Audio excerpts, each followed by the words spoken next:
vedare tinokuchingamidzai zvekare kune chimwe chirongwa pano paZim Facebook Secrets and Confessions.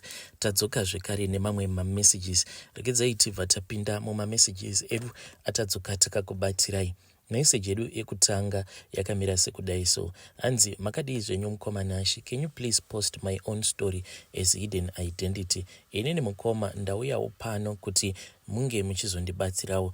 I am in that same situation, asi yangu ndinoona sekunge madhamu vangu munhu wekuti vakazongopindawo zvavo mumarriage neni, but kwainge kungopinda mumarriage neni because vanongozviudza kuti ndingagodii, it's so much better kuti ndingopinda mumarriage, but vanoita sekunge vane kakurwadziwa neex-husband yavo because one day ndakazotovaitira hasha ndikabva ndati handidi kana kunzwa nezvake again. Zvakaitika on that day ndezvekuti madhamu vainge vangova nenguva vachingoti paya pavanenge vachiita makuhwa nevamwe vavo mukunoita makuhwa waizovanzwa manje vava kubvunzurudza about the ex-husband yacho ariko kumusha, isusu tiri kuno kuJoni. Saka ndakabva ndazongokaruka ndabatwa nehasha mukoma, ndokubva ndazotora foni iyaya ndikabva ndazoirovera pasi ndikabva ndati how come to you kuti iwewe unoti urimo mumba mangu then unobva waita zvivindi zvekuti unotanga kubvunza nezve-ex-husband yako uchiita sekunge unomuseka. Zvinei newe zvekuti kwaari ikoko ari kurakidza kuti ari kushungurudzwa nemukadzi uyo waagere naye for now. Saka zvinhu izvi zvakamboita sekunge zvaita sekunge zvaita nani. Then zvakazoitika mukoma ndezvekuti mudzimai wangu ndakazongokaruka ndatumidzirwa message nemamwe ma-forwarded message ainge aichibva kumukadzi uyo ari kugara neuyo ainge ambori ex-husband yake. Ndakatumidzirwa mamessages awa pandainge ndiri kubasa, vanhu vachirakidza kuti vainge vachitukana, and the reason why vakatukana it was because mwana kuchikoro kwaanoenda kuzimu uko akaita sekunge ainge akuvara, but kungokuvara kwekuti vana vainge vachitamba chikudo. Then mudzimai akabva azoripota kune ex-husband yake akabva ati mwana akuvadzwa nevamwe vake vachitamba chikudo. So I think you need to go over vanotaura nema-teachers. Saka uya mukadzi paakaona kuti ndo ma-messages acho nemamwewo ma-pictures acho, and ma-pictures acho akatumidzirwa mukoma, mwana uyu haana kana kumbokuwara, it was just a little bruise. Saka mukadzi uya akabva azokonfronta mukadzi wangu akabva ati ko iwewe why is it usingateereri zvandinenge ndakataura? Because initially ainge akati handidi kuti ucommunicate nehusband yangu directly, I want you to communicate via me, anything that you want you communicate via me. Saka ipapo ndo pavakabva vazotanga kushaudhana. Iyi vakashaudhana mukoma, ende audio yakazondirwadza iaudio yemukadzi wangu iyo yaakataura mamwe mashoko ekuti iwewe unofungidzira kuti wakangwara wakauya ukazonditorera murume wangu. So ndo zvinondirwadza izvozvo mukoma, kuti why is it mudzimai wangu achingoramba ari tek nemarriage ye-ex-husband yake? Pane chaari kurwira here? And is my marriage even safe nemunhu akadai? Ndinokumbirawo advice yenyu vedare, so that kana tichizoenderera mberi nerelationship yedu iyi yatiinayo ndizongotambawo ndakachenjera, because pari zvino I do not feel safe at all. Iye akabva anditi why don't you feel safe? Because pandakauya pauri ndakabva ndazokuzvarira vamwe vana vaviri. Saka izvezvizvi kana uchifungidzira kuti handikudi, why do you think so? Because ndakakuzvarira vana vaviri, kwandichaenda ndekupi? Because already iye anga agara aine vana vake vaviri. Saka akabva ati nevana vangu vose ava vandiinavo unofungidzira kuti ndingaenda kupi? Ndeupi umwe murume wekuti achandigamuchira obva azoti ndinge ndichizomuitira zvekare vamwe vana pamusoro pevana ava vandiinavo? Saka mwoyo wangu wakamboti dzikamei, but each and every time pandinofunga nezveaudio iyo yandakanzwa inondibaya pamwoyo. please ndibatsireiwo, vanhukadzi ndibatsireiwo. Kana ukaona mukadzi achiita tek ne-ex-husband yake, does it mean kuti achiri kumuda here, kana kuti kamurambirwo kacho kaakaitwa ndo kanenge kachingomurwadza, like anenge achingoluka for revenge? Even mapostero acho aanondiita mapostero aya ekuti anenge achida kuti ex-husband yake inge ichirwadziwa, because they are still friends zvekare, they are friends ne uyo akazova mukadzi we-ex-husband yake. So I think kuti ndiri munhu wekuti ndiri kungoshandiswa zvezva zvekuti munhu ange achingoshaina kuti look at the guy that I got married to, munhu ane twunhu twake. So ndibatsireiwo ladies out there kuti what is the correct decision that I am supposed to take. Ndibatsireiwo muri yeZimbabwe. Ndichange ndichizotevererawo mucomment section. Hey, vedare ndo message iyo yandakatumidzirwa ichibva kuna mukoma vedu. Kana uinewo zvinenge zvichikushungurudza mumwoyo mako, hanzi paunotaura paya chigumbu icho chaunenge wakachengeta mumwoyo mako chinokwanisawo kuzobva mumwoyo mako, then unobva wazonzwa uchirerukirwa. So you can come to my inbox, then mobva mazondiudza nyaya yenyu. Kune avo vanenge vachitumidzira voice note, please try to be patient. And zvimwe zvacho zvinotoita sekunge pane zvinotombopota zvichitombobata network, because pane mamwe maepisode ekuti ndinenge ndatozama kumapostawo in time, but episode iyoyo by the time yainozouploada unenge wanzwa nekudelita, uchiuploada uchidelita uchiuploada.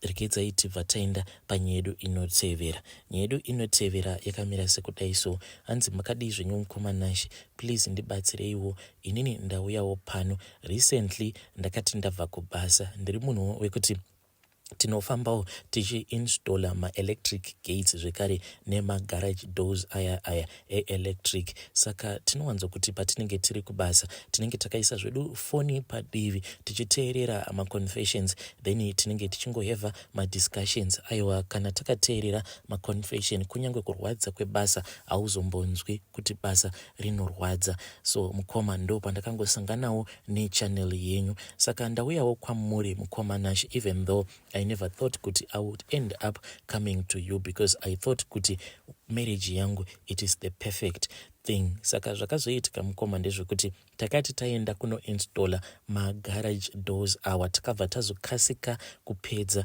ende murungu akabva azofara nebasa iro ratainge taita, because through basa ratakanoita ipapo pacomplex akabva azotowana a bigger contract rekuti ange achizorenovata mamwe ma-garage doors aripo awo ekudhara pachizoiswa manyowani. Saka akabva afara murungu, akabva ati today guys you can knock off very early. Saka takabva tazochaisa, and by the time yandakazosvika mutown it was somewhere around 2. Ndakamboti rekedzai ndimbotenderera zvangu ndichitsvakawo zvimwe zvimaturusi izvo zvandainge ndichida kutora maquotation, but ndakabva ndati rekedzai ndingoenda kumba ndinozorora, at least nhasi ndinokwanisa kumbosvikawo ndichifara nemudzimai wangu, because inini time nemudzimai handitomborina, not because handidi kuva nemudzimai wangu, asi zvinoitika ndezvekuti inini basa randinoshanda tinoshanda Sunday to Sunday. Sunday yacho ndinozotochaisa kuma 10 am. Murungu wandinoshandira itype dzevarungu vaya vemumaprize vekuti ivo vanotongozviudza kuti munhu mutema aripo pakungoshandiswa. Saka Sunday yacho tinotongoenda kubasa, but tinoenda kuplot kwake, kwatinoenda tobva kata loni, tobva taita mamwe mabasa sekunge tiri magardeners. Haatomborina kana garden boy, anotongozviudza kuti isusu ndisu vana garden boy vake. Saka anotitora tobva taenda kuplot kwake, ende tinobva takasika kupedza by 10-11 tinenge tatopedza basa kuplot kwake, obva azotidzosa mutown. Saka it's an everyday thing. Zvino mukoma musi uyu takati tachaisa early, ndokubva ndazoti ndichinosvika kulocation kwatinogara ndikabva ndangonanga kuDen Street. Handina kana kumbogara, ndaenda kunotsvaka fodya dzangu idzo dzandinosvuta. Sati ndasvika pamba ndakabva ndazoona kuti madhamu vainge vakangovhara door but mawindo ainge akavhurwa. Ende madhamu vangu manje munhu wekuti vane voice riya rekuti kana vachitaura voice ravo rinoenda kure. Ndakabva ndanzwa kuti madhamu vangu ava vainge vari pacall nasomeone ende vainge vakatoisa munhu wacho wavainge vachitaura naye paloudspeaker. Aiwa, ainge asiri munhurume asi ainge ari munhukadzi. Chakangondirwadza mashoko acho awo avainge vachiudzana nemunhu iyeye uyu wavainge vachitaura naye anogarawo mulocation imomo, even though ndakabva ndazomuconfronta ndikamuudza kuti aifanira kuti ange achisvika pamba pangu with immediate effect because zvavainge vachiudzana ipapo handina kukwanisa kuzvinzwisisa. Chekutanga mukoma chakaitika ndechekuti ndakanotisa ndikati mudzimai wangu munhu wekuti haana best friend iyaya yekuti ndingatoti kana ndikanzi nongedzera sahwira wemukadzi wako ndobva ndati uyu ndiye sahwira wemukadzi wangu. Mukadzi wangu munhu ari friendly to each and everyone, munhu wekuti pamba panongogara pachingosvika vakadzi vakasiyana-siyana vachingouya kuzomuona, iye anoita sekunge anotongo attracta vanhu naturally but haana munhu waanowirirana naye. Worst of all, mai ava vaainge achihave a conversation with havasati vambosvika pamba even though vachigara in that same location. Namba dzavo kainge katori kekutotanga kutosangana nadzo mufoni. Saka ndakati ndakateerera ndopandakabva ndazonzwa mai vaya vachiti chinhu chinofanira kuti chinge chichirohwa, chiweti ngachirohwe asikana. Saka mhinduro yavakazopiwa nemudzimai vangu ndo mhinduro iri kundirwadza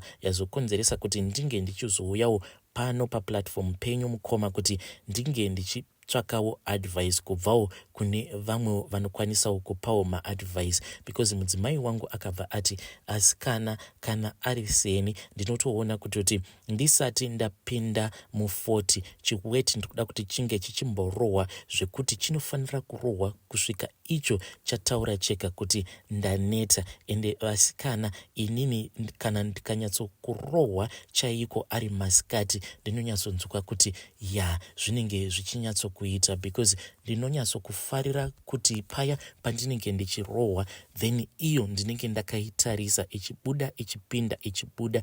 Ende iye mukadzi wangu airakidza kuti zvemasikati ndo kubasa kwake. Saka mukoma chiri kundinetsa ndechekuti inini nemukadzi wangu hatina nguva yekuti tinge tichiita izvezvizvi zvekurovana zviweti zvacho ari masikati because Sunday ndinosvika futi pamba nguva dzinenge dzatoenda ndobva ndatozorora, mangwana ndinenge ndichidzokera kubasa. Kana kuri kushandana tinoshandana usiku chete. Saka izvi zvaakataura zvekuti iye anofarira kuti chake chinge chichirohwa masikati ende anowanzokufarira kurohwa masikati, zvinhu zvekuti zvakabva zvandipa a lot of questions plus akabva ati inini kana ndichipa vanhu vangu maclients angu ndinovapa zvekuti munhu anosvika pakudzvova, kubuda mumba achidzvova. Saka ndakabva ndavhura door ndikabva ndati maclients ako ndeapi? Akabva atanga kuseka akabva ati ndo zvinongoita vanhukadzi kana vachijoka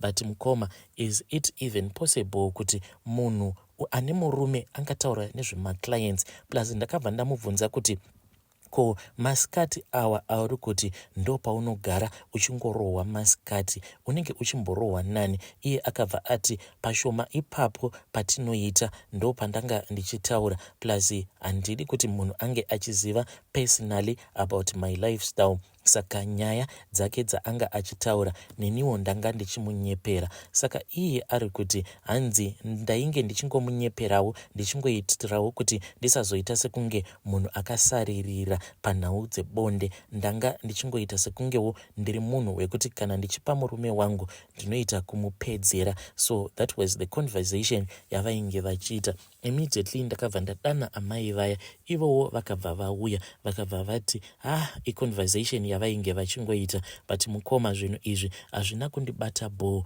Ndauyawo pano kuti munge muchindionesawo mhuri yeZimbabwe kuti is it even possible kuti mukadzi wako uyo wausina nguva naye, nguva yekuti munogara muchiita bonde racho, nguva dzemasikati. Iye kana ava kutaura neshamwari dzake obva atanga kuti chinhu inini ndinofanira kuti chinge chichirohwa masikati plus maclients ndinoda kuti kana achibuda mumba ange achiita zvekudzvova. Iye akabva aseka akabva ati iwewe ndiwe client yangu, ndizvo zvandanga ndichizama kurevera kuti iwewe uri client yangu, but inini mukoma zvinhu izvi hazvina kana kumbondifadza zvachose. Kana madzisawira angu handina kana kumbokwanisa kuvaudza because ndiri kutya kuti zvimwe kuda ndinokwanisa kuzopiwa umwe mufungo usiriwo. Saka ndauyawo pano kuti mhuri yeZimbabwe, sezvo pasina kana anondiziva, maybe munokwanisawo kundipawo advice yekuti inenge isina kurerekera kudivi 1. Please ndibatsireiwo. Hey, vedare ndo message yandakatumidzirwa ichibva kuna mukoma vedu. Hanzi inini ndinofarira masikati plus maclients paanenge achibuda mumba. Munhu anofanira kuti paanobuda mumba anofanira kubuda mumba achiita kudzvova. Hey, vanhukadzi hamusi kana kumbomira, muri kuramba muchingotsikisa mamovhi manyowani. Hanzi shiri yakabvuta rekeni. Please ngatizamewo kutaura navo mukoma vedu ava mucomment section. Mubvunzo wavo ndewekuti vanhukadzi ndo zvavanoita here pavanenge vachiheva maconversation? Hanzi muno exaggerata here? Iye mukadzi wangu hanzi akangoti I was just exaggerating, hapana kana zvinhu zvechokwadi, ndanga ndisingangodi kungosounda as if hapana kana zvandinoziva. Please ngatizamei kubatsira mukoma vedu ava mucomment section. Regedzai tibva taenda panyedu inotevera. Nyedu inotevera yakamira sekudai so. Hanzi makadii zvenyu mukoma Nashi, inini ndinoda kureurura kuti ndakaromba, ende mukunorumba kwangu ndiri kuno kuJoni ndakabva ndanzi ndinofanira kuti ndinge ndichinyora mazita 6 ehama dzangu. Saka ndakatosubmita mazita iwawo, ndakanyora mazita iwawo, ndakapiwa imwe peni iyi zvainoita ndezvekuti paunenge uchinyora inosiya imwe inki yacho inoita kunge ropa, so yakakora peni yacho iyoyo. Then ndakabva ndanyora mazita 6 ehama dzangu. Ndakati ndanyora mazita 6 ehama dzangu ndikabva ndazodzokera ndikabva ndanosubmita mazita aya. Saka hanzi hama dzangu idzi dzichazotanga kufa one by one. Saka hama dzangu dzose pachazofa munhu wechinumber 6, then 6 months later inini ndipo pandichazofa. Ndakarombera kuno kuSouth Africa. Saka mari yose yandiri kuita mukoma, inini semunhu wekuti vanhu vainge vachingozivawo kuti ndinofarirawo zvana Betway, ndakabva ndangopretenda sekunge ndakahwinawo mari through Betway, but hakuna Betway yakambondipa mari yandiri kuita inhau yekuti ndakatengesa the souls of my relatives, ende handizivi kuti marelatives angu awa achazotanga kuzofa zvaita sei, but contract racho randakasainiswa nderekuti pachazofa marelatives angu ose awa ane mazita awo andakanyora ndikabva ndasubmita,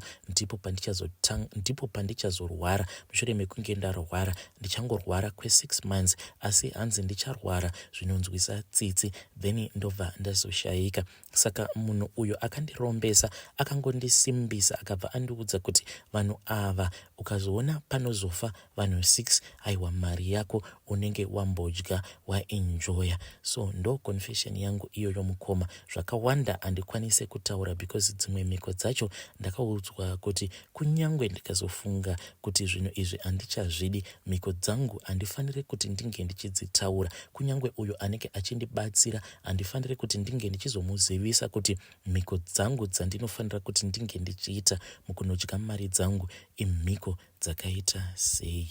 Hey vedare ndo message iyo yandakatumidzirwa ichibva kuna mukoma vedu. Zvakangoma hazvo vedu we, hanzi ndakaita mhiko dzandakaita idzo dzandisingakwanise kutaura zvekare, ndakabva ndasacrifice 6 of my relatives.